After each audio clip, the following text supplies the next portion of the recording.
Ladies and gerbils, yeah, so it's a 60s tribute Les Paul. Basically a Les Paul studio, but more importantly, let's have a quick listen to it and I shall tell you I possibly can. Let's do that.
Pickups and noisy first, starting with the bridge end, as we do. And here we go.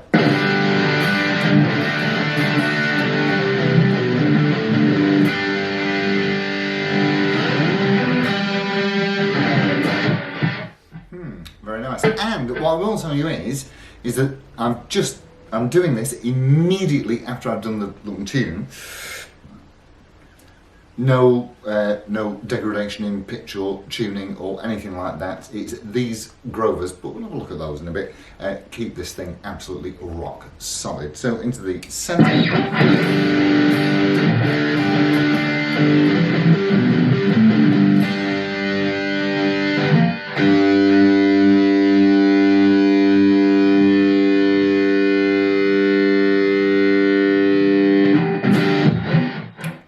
To the neck. I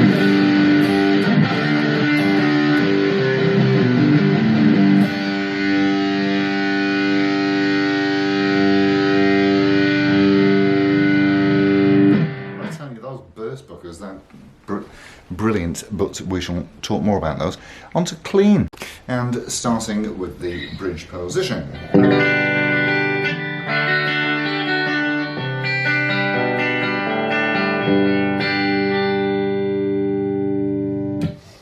Fabulous. Into the centre.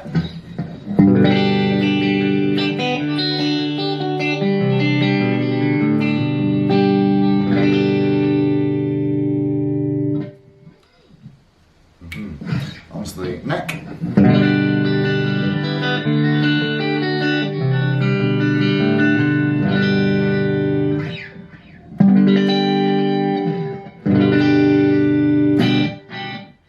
Okie dokie, let's have a look round. So this is, first of all, this is a 2013 model, which was some celebratory year, as Gibson tend to have frequently. This one was the year of the Les Paul, and they celebrated each of the decades with different tribute models. This is the 60s model. I've had the 50s model before, which has got a baseball back neck, but this one is the 60s slim taper, and it is oh so ever easy to play. We'll have a quick look at the specs, then I'll tell you what's right and what's wrong with it. So, starting off at the headstock, of course, it usefully tells you on the truss rod cover that it is in fact a 60s tribute, and you've got the silk screen Gibson logo with the Les Paul signature. Around the back of the headstock we have got some fabulous the Grovers feel quite reassuring. They're nice and chunky and solid. I like them. And quite frankly, I like any tuners, provided they do the job adequately. And so we're all intact here, which is always the area that you need to look at, in addition to the heel joint, both of which, as I'm sure you can see, are intact. It is a mahogany neck, which is set into a mahogany body with a carved maple cap. So, just very, very standard construction for a Gibson. Of course, it's a plain maple cap, not, you know, one of your AAA's or something like that, but hey, it's still exactly the same wood varieties that are used in the construction. This is weight relieved, although you might not quite believe it. So, what a full fat one feels like, that could be... could take its toll on a long night. Now, so really, that's it. Bye. No. So, yes, the pickups are burst buckers, which are apparently they're mismatch windings, and they are as close to Seth Lover's PAF pickups from back in the day. Now, two things about this. First thing is that it is, and it tells you on the back of the headstock, that it is a 2013 model, but certainly the serial number tells you that it was made at the end of 2012. Which could explain a couple of things. So the 2013 ones, when they came out, and it does tell you on the back it is a 2013 model, as stated, they didn't have a pick guard, and I think the poker chip was black. And this has, of course, a pick guard in ivory and matching poker chip. You know, Gibson do this from time to time. Could be original, could be an add-on, but the way that it fits and the way that it looks, I think that's how it came out of the factory. Gibson are not, they're so French, they're just not standard at all. They do what they think is the right thing to do at the time.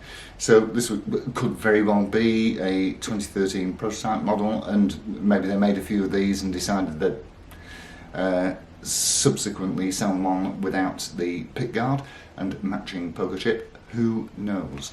But at the end of the day, at the end of the day, actually, it's a Les Paul Studio. It's the same construction with your rosewood fingerboard and trapezoid inlays, the Corian nuts there, 22 medium jumbo frets, and your Tunematic and stop tail bridge configuration. Standard 2 tones, 2 volumes, and the 2013 certainly were in a satin finish, and this does not look like it is in a satin finish. That looks quite gloss to me, which could be either a factory finish, or whoever owned this previously preferred the gloss look and they've absolutely buffed it into a brilliant shine. It looks great. I love it.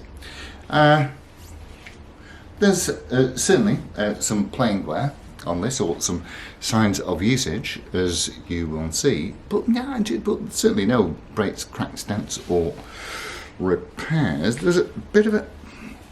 set that off. There's a... yeah, bit of something there.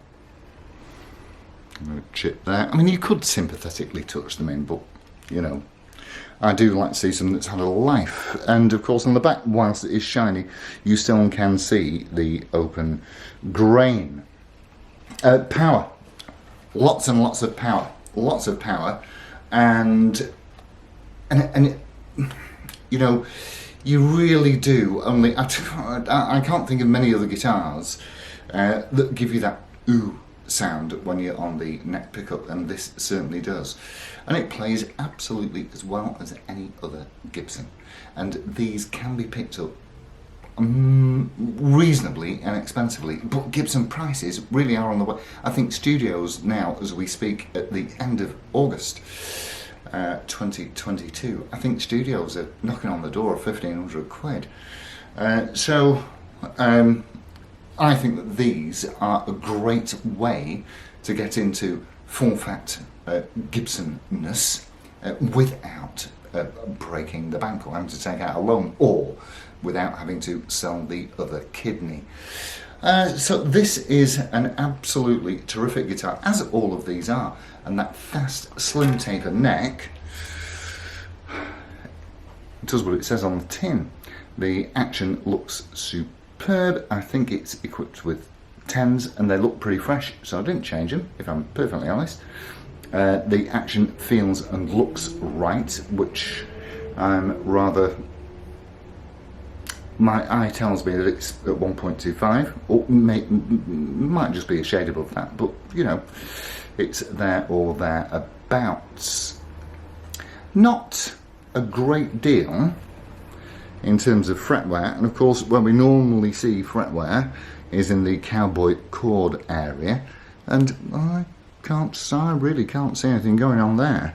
I rather suspect that this has been polished more than played, but there you go. So yeah, so mahogany neck, mahogany body, maple cap, as per, you know, studio and standard construction, and it rocks. It absolutely rocks.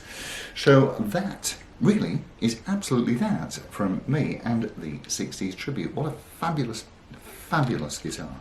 Thank you all ever so much for tuning in, and I shall see you soon. So it's adios amigos, ta-ra.